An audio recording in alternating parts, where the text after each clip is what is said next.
Hello, everyone, and welcome to the March 12 edition of the Pit and Paddock Racing Show. As we start off with Formula One, Saudi Arabia, another Red Bull 1-2 with a not so great showing from Ferrari, coming in third. How long is this going to go on? Oh, just the season. God, I hope not. No one really wants to watch a race that's a foregone conclusion. So here's what I'm thinking. Mm-hmm. Instead of a formula every 5 years, you change the formula every 3 years. Then instead of like 3 years of dominance by one team in the middle, you only get 1 year of dominance, maybe 1.5, and then you start the new formula. I mean, the teams will complain because it costs so much money, but you're all under the same cost cap. Just be more innovative. I mean, they do a massive amount of work on the cars anyways for every season. I don't think it would be that much different. Yeah, so they're probably not going to do it, but that was my thought. No, I think the teams have too much power to do anything that they don't really want to do that much now. Yeah, like not letting Andretti come into Formula One. We don't need another team for Red Bull to beat every week, I guess. They don't want that. Right. Maybe Cadillac comes up with a great engine like Mercedes did 2 formulas ago. Maybe. I don't know if Cadillac's got that in them. Well, it was, Red Bull 1-2, Ferrari, and then everybody else that nobody really cares about at this point except Behrman, the guy that took over when Carlos Sainz was hospitalized for appendicitis. That's all anybody talked about because they were tired of talking about Red Bull. That was, hey, look at this new kid. He didn't crash, drove well, got points. Good for him. I hope he'll probably be back in Formula One in the very near future, I would guess. Maybe when I guess Ricardo needs to step it up, or maybe he might be showing up there. Is Ricardo doing the best he can in that car? Or he's not really beating his teammate that well. I feel like he did better towards the end of last year in that car than he is this year. Yeah, he seems to be pretty much on par with his teammate. I don't see him jumping up into the Red Bull seat at this point. No, and I don't think he has that many more chances to show what he's got. Yeah, he's not on the young side of the Formula One grid anymore, so no. Maybe you bring him up if, he can be a steady second place guy. But that's assuming Red Bull even stays together. The rumors have Verstappen's longtime mentor Helmut being booted from Red Bull soon. Formula One has to come up with the drama from somewhere, I guess, so we'll focus on the Red Bull debacle for that. Oh yeah, that'll make good material for the 2025 Netflix show. Oh, I hope so. I hope they're in there. They're probably not, but I hope so. Yes, my new drinking game is every time I get a quote from a Red Bull PR person saying that drama is not affecting on-track performance. You take a drink. You take a drink. Like Bob in the Bob Newhart show from the 80s. Pretty much. Yeah. I don't know if everyone gets that reference. Yeah. What's the latest version of the every time they say something on a TV show you drink? I don't know. I think it's just still the same. You come up with what you need to. It's better than the every time Max is leading a lap, take a drink game. That's dangerous. Yeah. How many laps? Well, they're moving on to Australia. I'm still holding on a little bit of hope for Ferrari because Ferrari was closer on this track, and this was the highest speed street circuit in Formula One. So again, another high speed track. Ferrari, this whole formula, they do good on high downforce, lower speed tracks. So maybe Australia will suit them just a little better. I hope so. But then, whenever they're running well, it seems like their strategy gets in the way of them. Maybe the new guy will do a little better.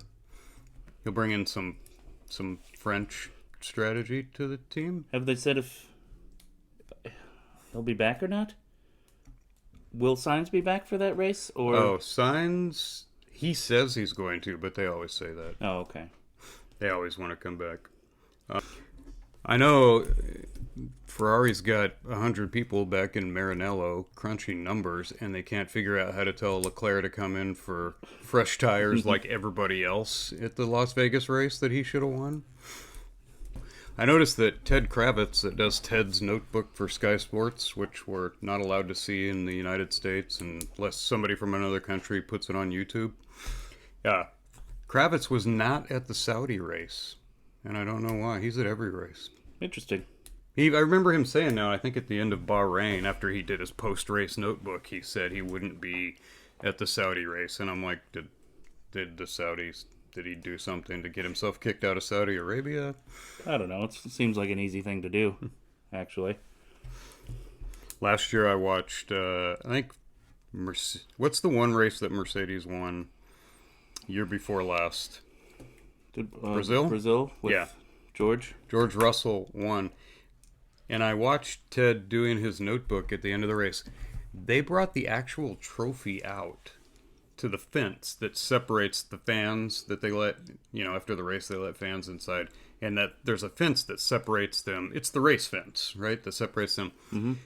Mercedes lets one of the engineers take the trophy out, and people get to reach through the fence, hold the trophy, and and then they hand him their phone, and they'll do a selfie, and they let all these fans take pictures with the trophy.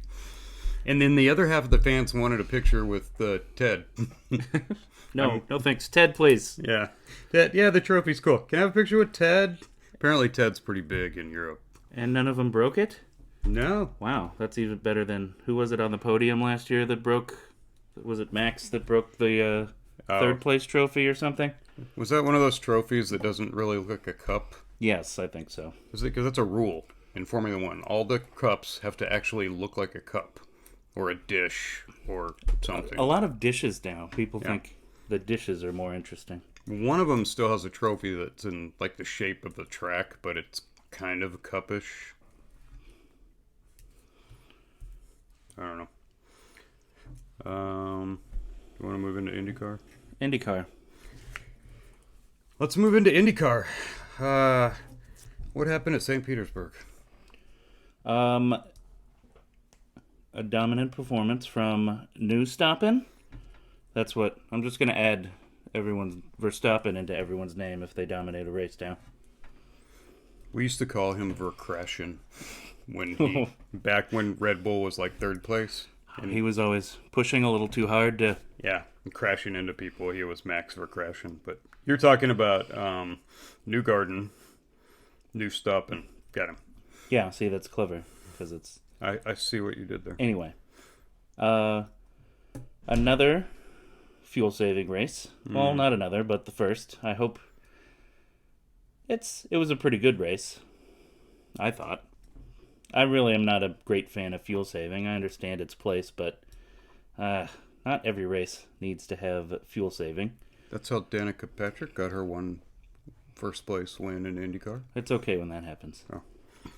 So it seems like it's a bit like Formula One, where we just have 1, 2, or 3 teams dominating all the time. Is that what it's going to be? Penske, Ganassi, Penske all the time? Pretty much. I think someone might sneak in there for a win or two. And Andretti once in a while, or a fuel strategy win. Well, I kind of hope Ray Hall. I still like Ray Hall. I'd love to see him, but... Not a great showing. Is it becoming like Formula One in that... Because in IndyCar, it's all about setup, right? It's a spec car. It's mostly about getting your car set up for that track. So the more cars you have in your team, the more data you can crunch. I'm sure by now they're using AI to help them set those cars up.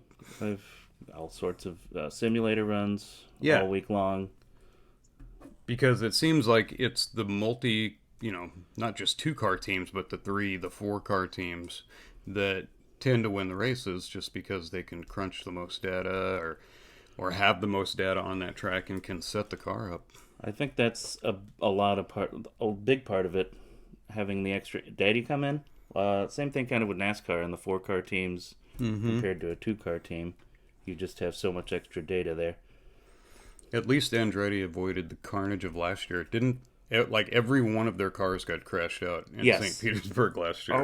And Grosjean was looking at winning until he got together with McLaughlin and crashed out. So I think that capped off the full Andretti crash day. And there was a nice pit fire, I noticed, from car 51, who I didn't even bother to look up who was driving car 51. Is that I forget. It was some single car team that then we never heard from him again. But yeah, as he pulled away, I think the fuel hose got pulled out, which makes me wonder, will Indy get rid of refueling as Formula One did? I hope they don't. I like refueling.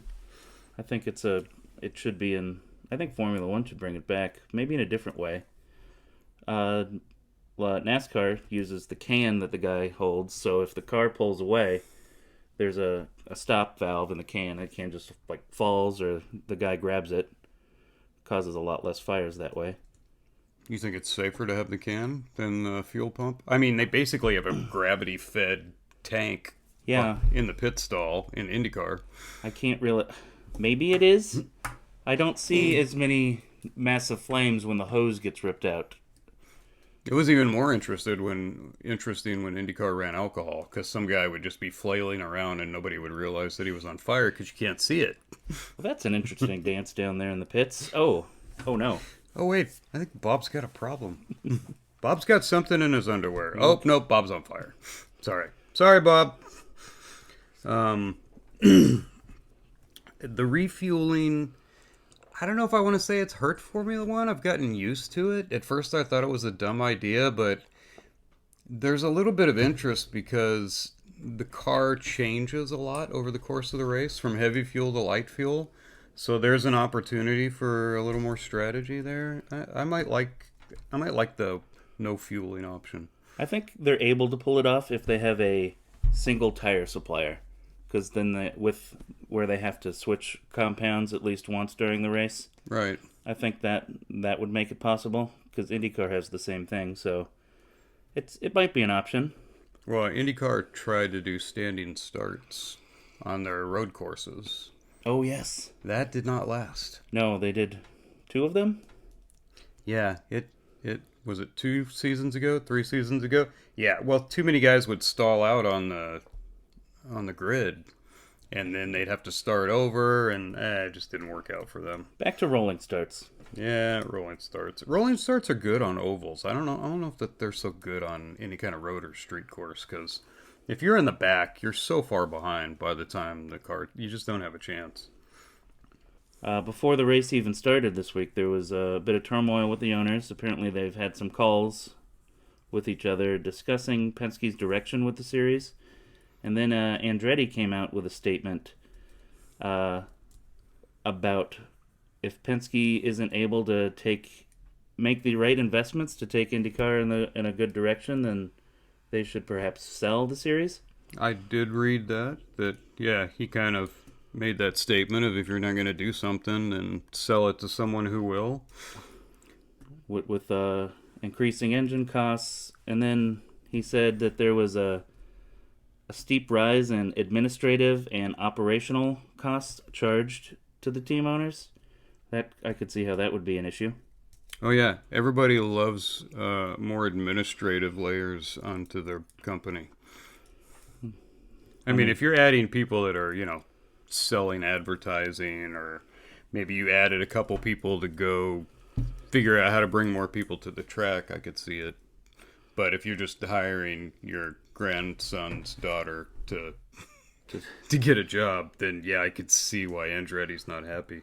I can higher expenses. So my plan was the team owners get together and buy the series, and then they could handle sanctioning and promotion themselves.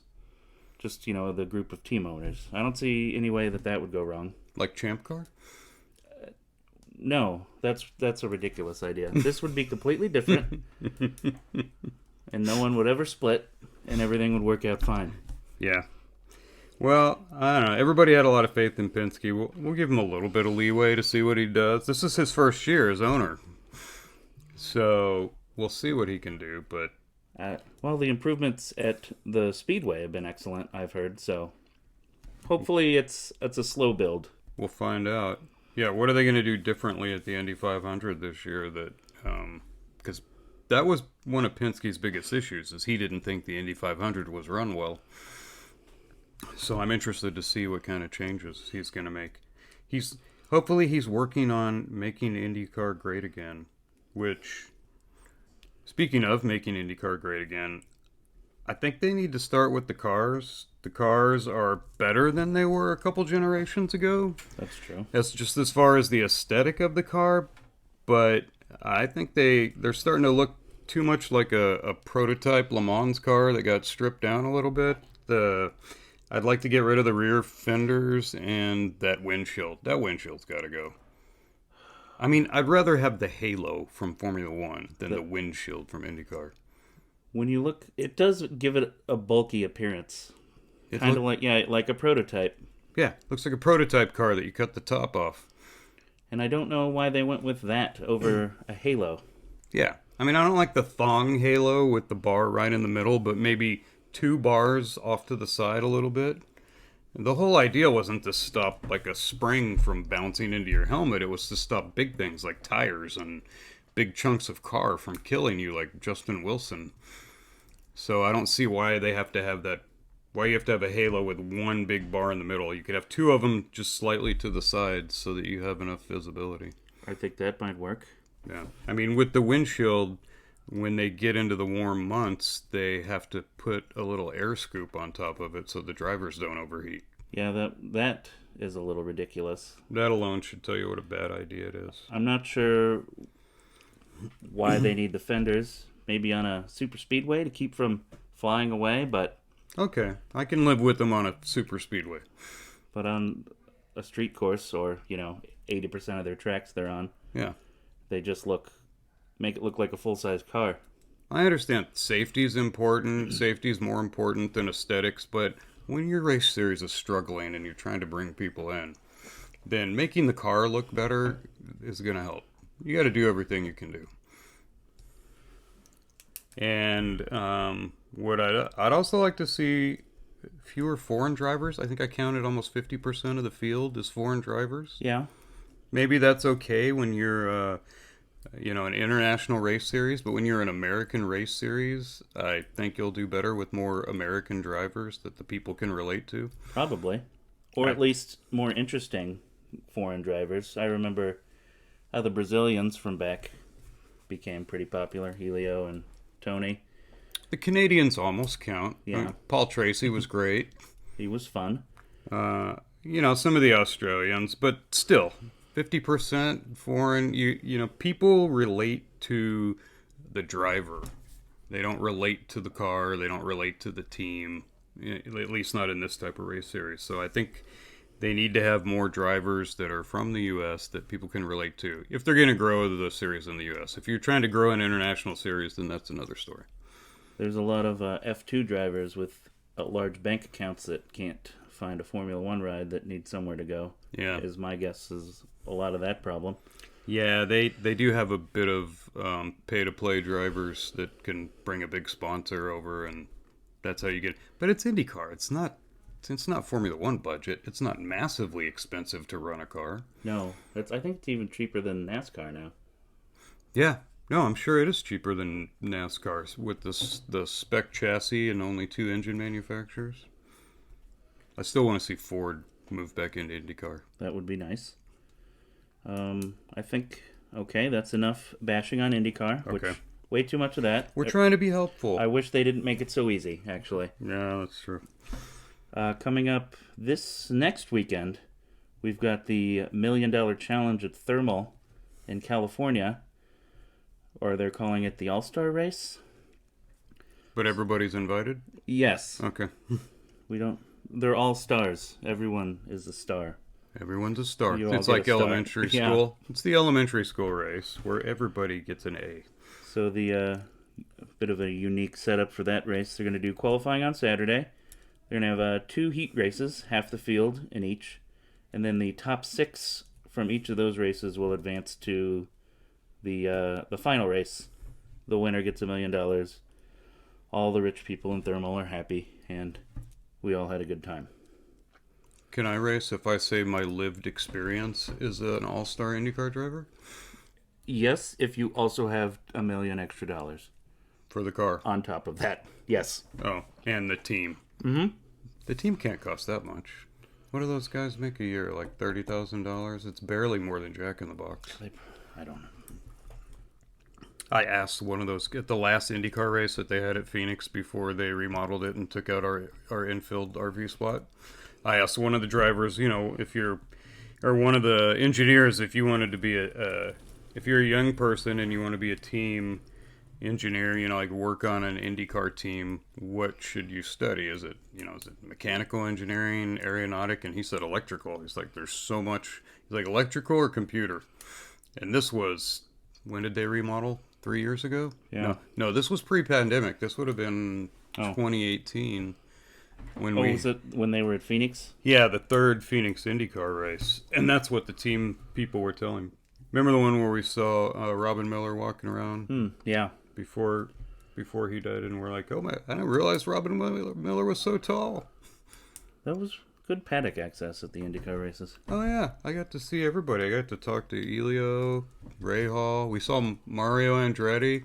Nice guy. Got a little cart. Yeah, that's right. He was like on a fast hover round, wasn't he? NASCAR also this weekend. And we were there. Yes.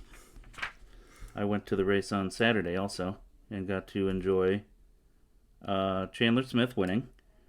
However, Justin Allgaier was a runaway winner until his tire blew up with 2 laps to go.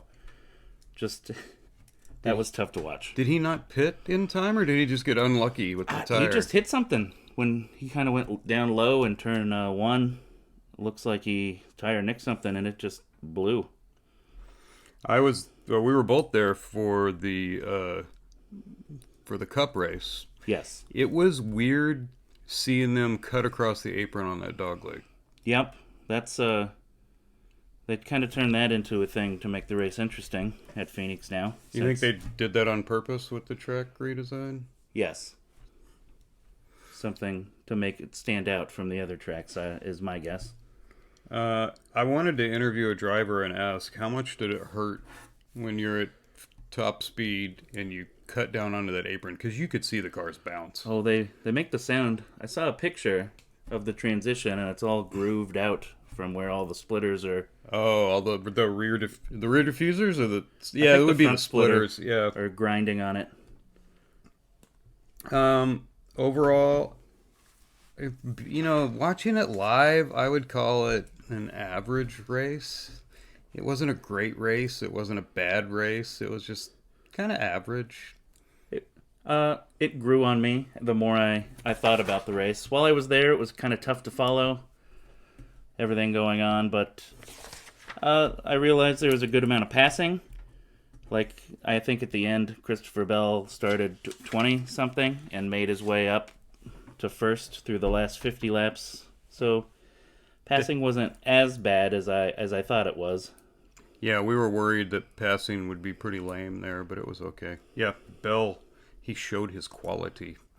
Toyota, looking pretty good. So does that mean that Toyota's going to be the king of the short tracks? Because Phoenix is considered a short track at 1.14 miles. I forget what it is, but they call it a mile. I wouldn't call it a short track. It's more of like a 1 mile track, a 1 mile flat track.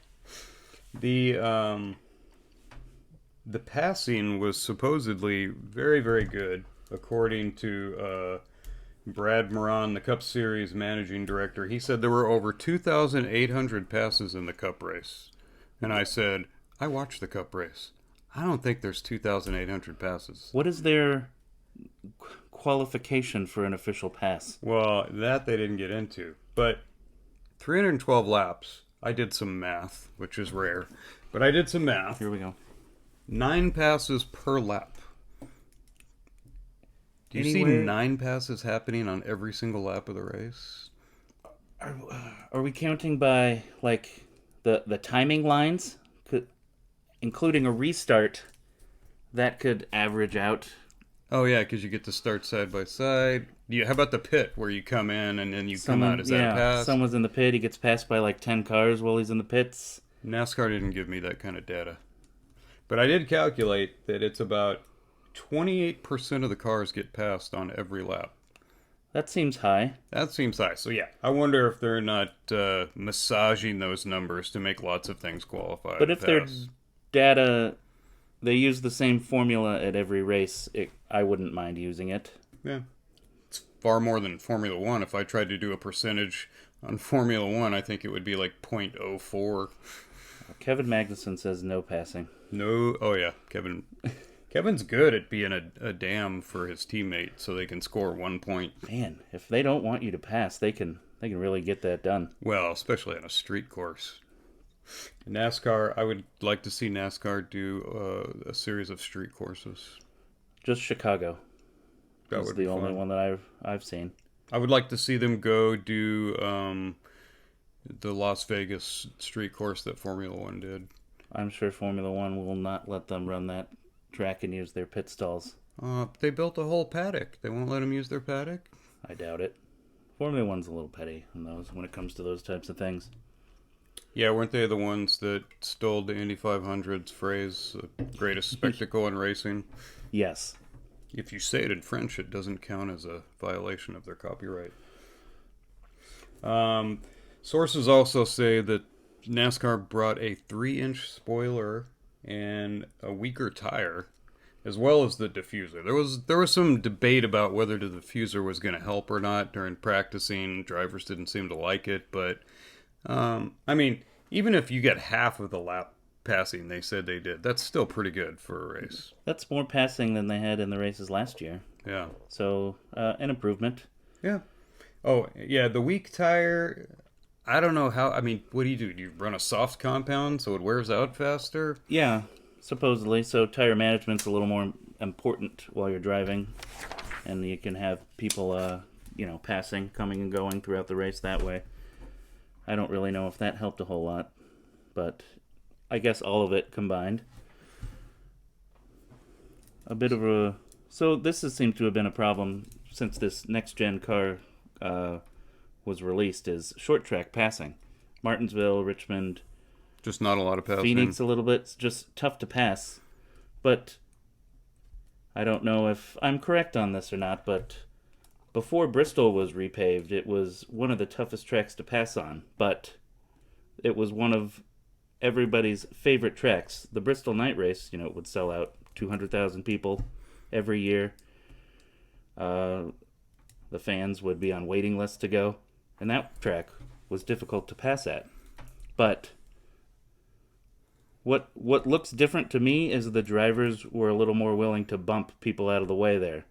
Oh. And I didn't really see much of that at Phoenix. It all seems like aero blocking type of, but no one, I'm not saying wreck everybody. Just if you can't pass a guy after a couple laps, just give him a bump.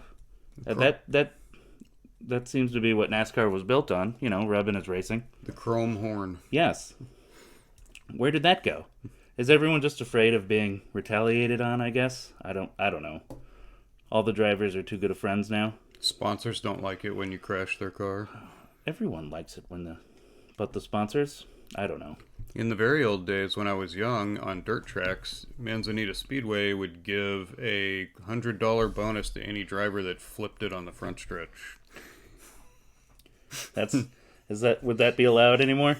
Probably not. And, with inflation in today's dollars, that's like $1,000 bonus if you crash on the front strip in front of the cars. So, the package seemed to work. The next true short track coming up Bristol is Bristol. So, and that's the next race, actually, on the 17th. So, okay, well, we're going to find out about this new package and if it really works or not. Maybe. Bristol seems to be a little bit of a different animal. High banked half mile.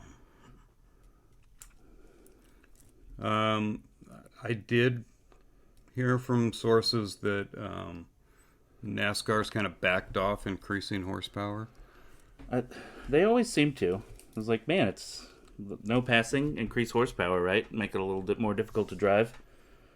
No, yeah. NASCAR always seems to be pushing back against that due to costs. I don't know why. Well, their managing director says the engine manufacturers are all gung-ho to put more horsepower into the engines if they want it. Teams, most of the drivers are for it. I don't know why they would be against it.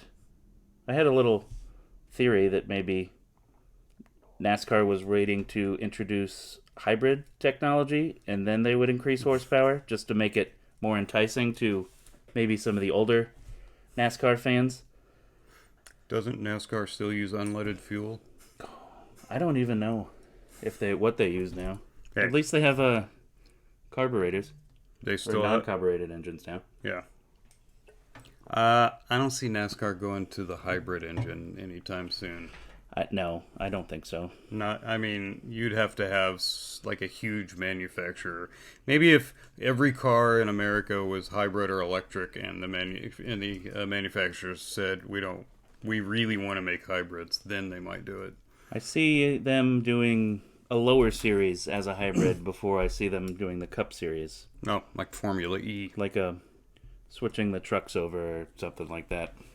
They could do all electric. They could just be like the Audis in Dakar, where you have an all electric car, but then you have a V6 in the back generator to power the electric battery because your battery can't make it 300 miles. That's just cheating.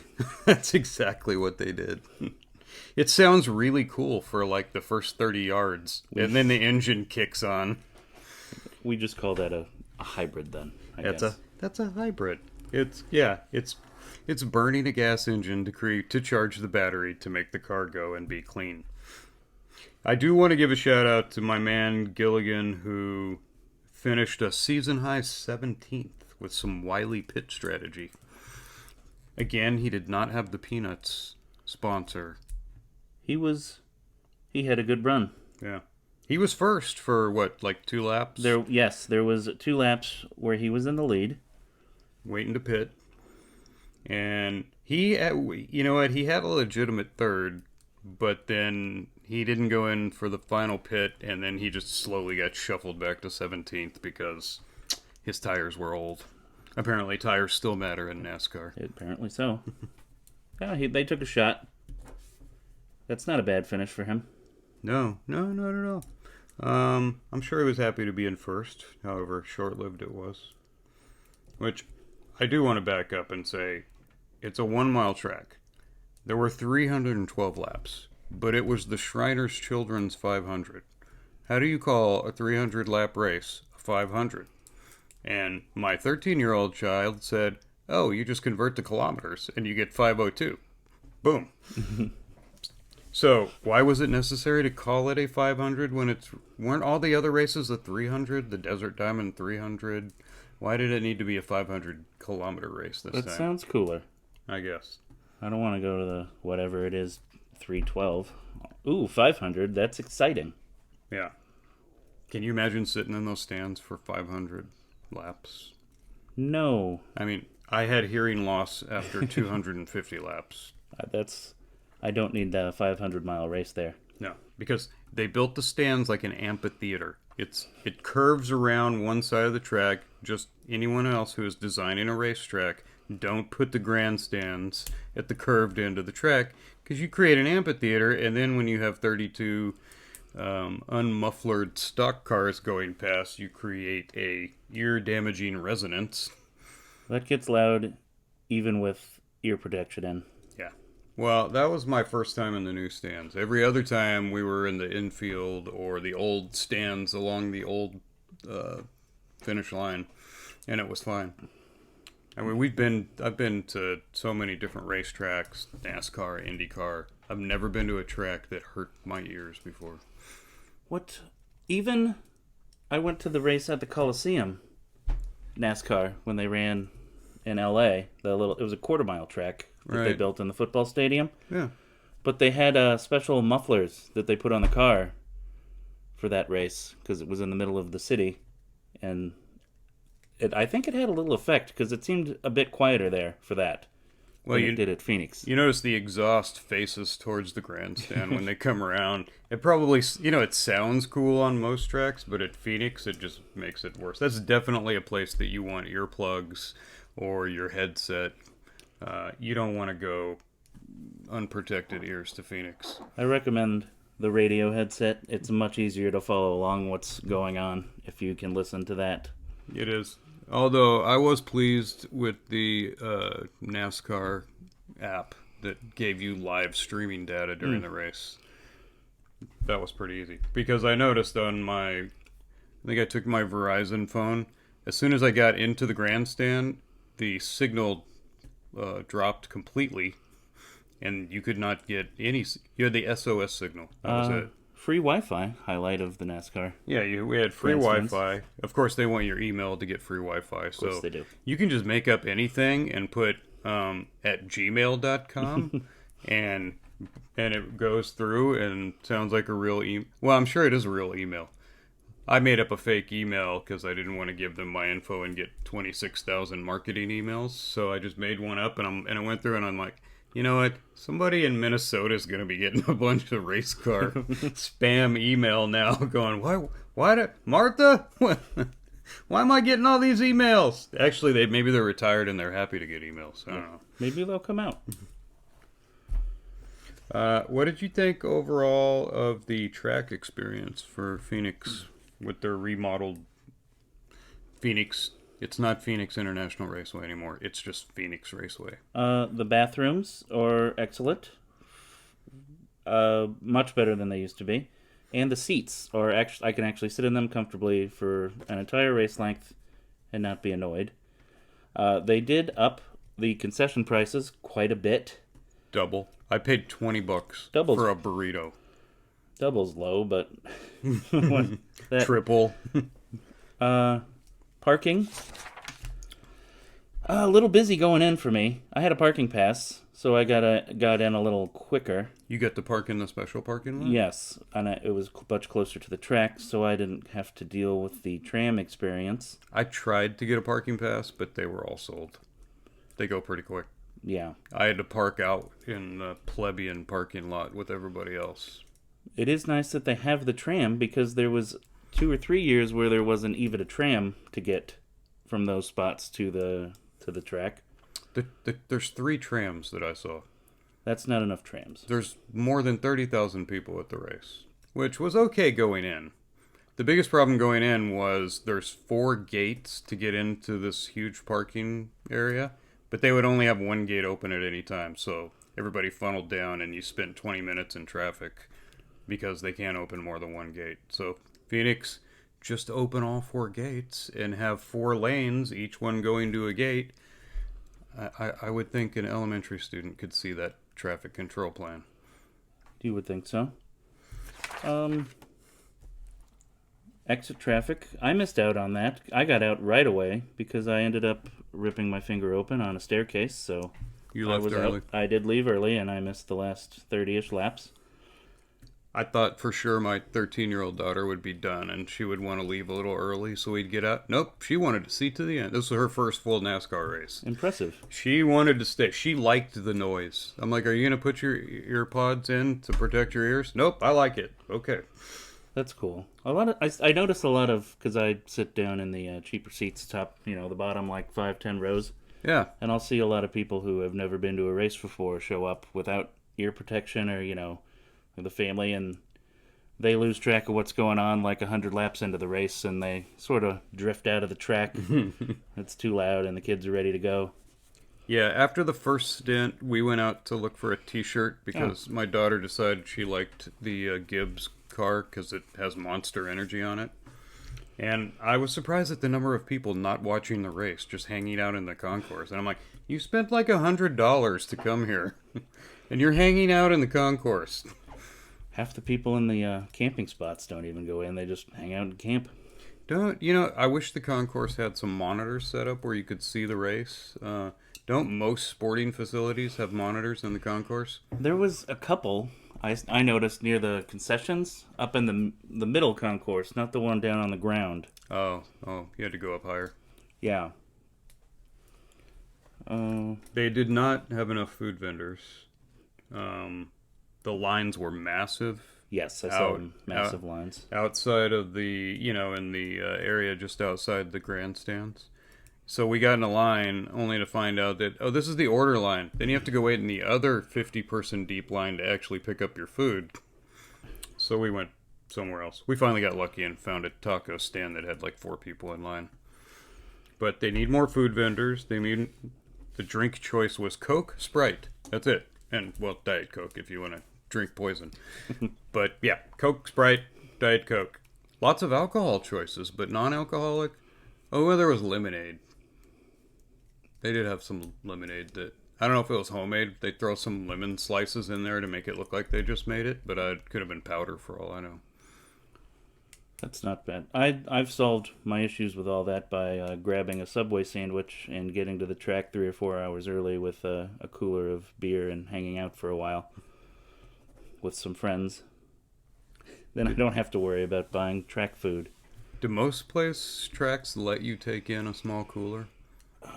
I think it depends on the local laws. I think Vegas let you take in a soft cooler. You can take in a soft cooler with everything but alcohol at Phoenix. No I know. alcohol. I heard Bristol lets you even bring in beer to the track. Yeah, those old tracks have their head on straight. That's the way it should be. Exactly. All I'm saying is I miss our infilled RV spot at Phoenix International Raceway. That was so much better. Yeah. I mean, NASCAR was pretty good. We had a decent spot on what used to be the backstretch. It was good to watch the race from the roof. You could get up on the roof, see nearly the entire thing. The front stretch was a little low, but everything else, great view. Our IndyCar spot was awesome. We were right behind the Penske pits. Turn 1 down there. That was beautiful. The good old days. But no, all those infilled RV spots are gone. You can get an RV spot up on what's now the backstretch that used to be the front stretch. Yes, for much more expensive prices. So you're not happy with the track surface? It's always been average to below average every race. There's been a couple good finishes. I just don't think it's interesting, especially now where you can get on a program like iRacing and like they designed the NASCAR street course. They redesigned Atlanta, like all the Coliseum they set up. So you can test track designs on there countless hours before you actually commit to building one. I think it's time for Phoenix to rip the pavement up. I don't keep the grandstand, keep the layout, but just time to change maybe the banking, something. Make sure you bring in an acoustical engineer when you redesign the grandstand. Maybe it's time for mufflers. Seriously, it is a perfect amphitheater, so the sound just resonates back and forth through there. Or just hand out earplugs when you're coming in. Hopefully they can get that fixed. I don't know. I think it's just time. If you're gonna have your championship race somewhere, it should be a little more interesting. You think? I mean, like, keep the dog leg. The dog leg's pretty. Like, Phoenix is the dog leg. That's what's so unique about that track. Yeah, that's fine. Some people think it's like a gimmick, but I think it's interesting. That was an honest mistake to have the dog leg in there. Back when they first. Yeah, back in the 60s when they built that track. Yeah, I mean, the track was different, and then they turned that end of it into an oval, and then it got this weird dog leg. But yeah, I mean, that's like its signature brand is the dog leg. But the thing that's supposed to make Phoenix interesting is one side is banked and the other side's flat. So when you set up your car, you got to pick which one. Am I going to go set it up for the flat or set it up for the bank? It's in theory, it sounds more interesting, but it just sort of. It always ends up with one guy who figures it out right and then just sort of drives away. But yeah, by the time we got to the 312th lap, the winner was Bell, number 20. Bell was pretty far out. I would say, what was he, 7 seconds, 8 seconds ahead? Yeah, on a green flag. Which I'm kind of. They usually kudos to NASCAR for not finding reasons to throw debris cautions, because I'd rather let it play out like that. I think the second stint had 0 cautions or stage. I gotta use the right lingo.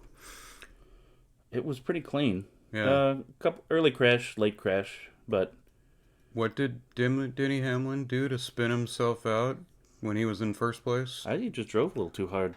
Yeah. I don't know. No, there was no contact that I saw. That was turn 1 too, so he was definitely set up for the bank side of the track.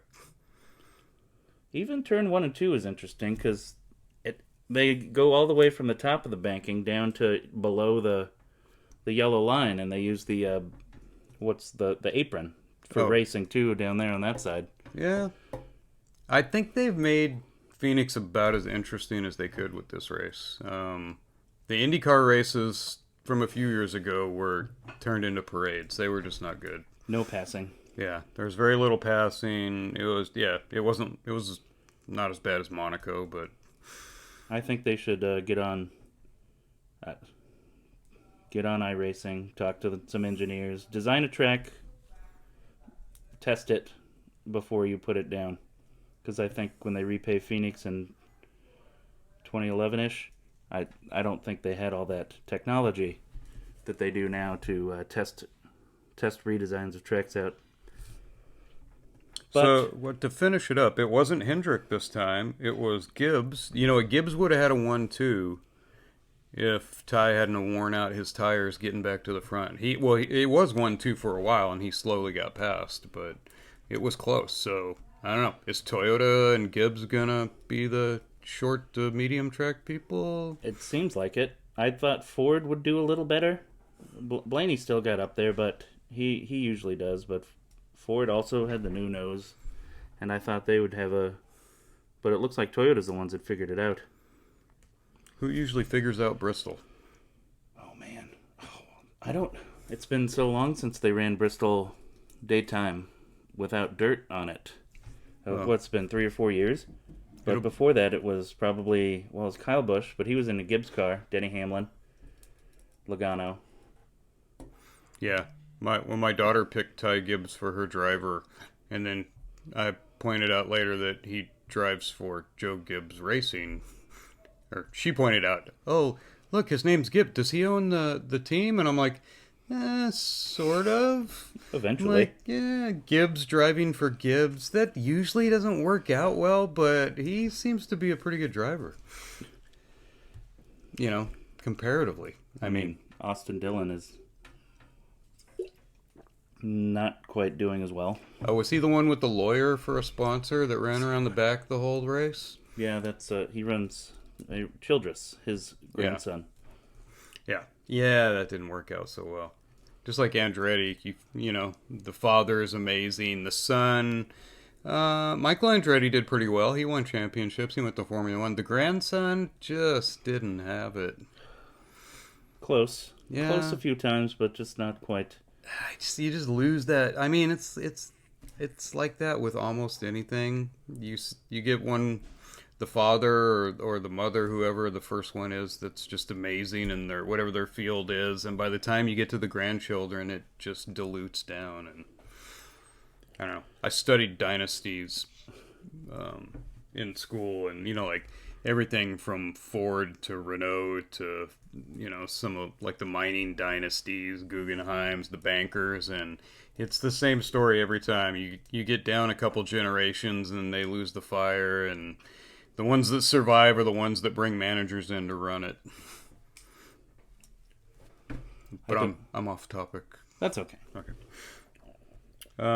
So that wraps. That's NASCAR. Bristol will be interesting. We should have a good report on Bristol next week. What's in our other category? I know MotoGP is running again. I did find out that MotoGP is now going to be on Max streaming or True TV. Before it was on NBC, but I could never actually find out where and when it was airing. Oh, the wonderful Peacock search engine? And I don't think it was ever on Peacock.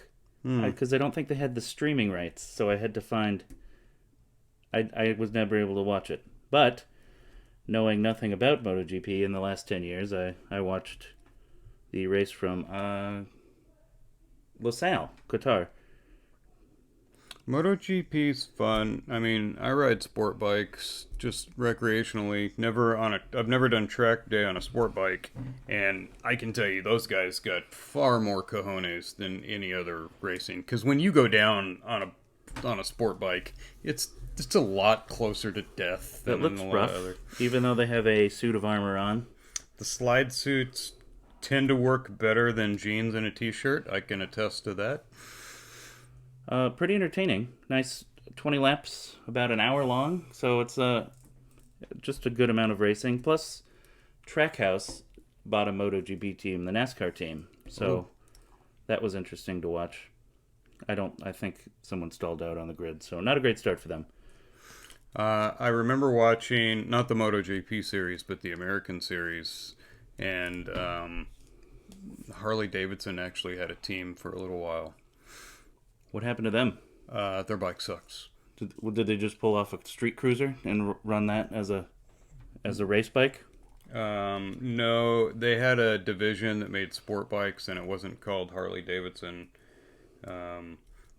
Harley had a sport bike division that they called Buell, and they were still running V twins when pretty much everybody else had inline four engines. And the Buells broke every race.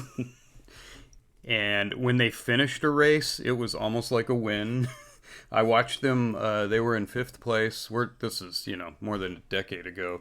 They were running in fifth place, and they were so excited because they were going to win in fifth place. It was like a championship for Buell, but the engine went again. So, yeah, V twins are just not great for sport bike racing. It's the inline four that everybody does. I actually have one of the last normally aspirated inline fours before everybody went to fuel injection. But when you leave it sitting all winter, then the top end gets gummed up and you have to pay $1,000 or 1,000 hours to get it fixed. That's expensive. Yeah. Well, I guess that's it for this week. Next week, it's going to be just NASCAR, right? The thermal's on the 24th, so we got a week off for IndyCar, a week off for Formula One. It'll be all NASCAR. All NASCAR. All NASCAR. Unless we find something else to talk about, too. Oh, we'll find some other good motorsports to discuss and make fun of. All right, everybody have a good week. We'll see you next time.